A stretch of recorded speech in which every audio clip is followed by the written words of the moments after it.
Morning everyone! Magluluto nga pala tayo ngayon ng pork adobo. Paumanhin po pag may naririnig kayong tilawak ng mga manok o kaya turkey.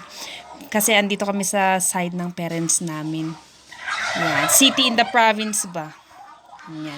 So yan, nagisa lang si ate ko ng garlic. Tsaka ginayat-gayat niya na din yung pork, hinalo niya na din. Ginagay niya yung pepper. Diba? May kanya-kanya tayong style ng pagluluto. Paprika. Ganyan naman yung ate ko. Onion powder, since wala yung wala kaming nabiling onion, kung anong meron yun na, wag na tayong maghanap, diba? Ayan, minix-mix lang ni ate para mag-combine lahat sa ibang karne.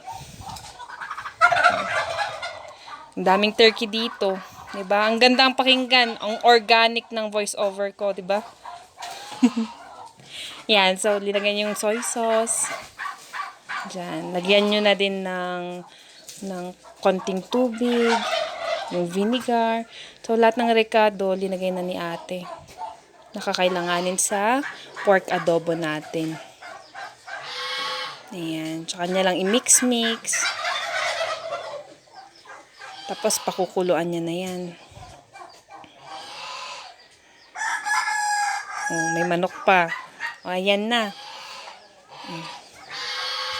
So, yan, kumulo-kulo. Habang kumukulo-kulo, nakalimutan na natin ilagay yung patatas. So, separate na dish ulit yan. Igigisa lang ni ate. So, sote niya lang ng broccoli. So, siya nagluto, ako naman yung maghuhugas ngayon. Diba? Ang sarap. Kainan na naman. Ciao! Bye-bye!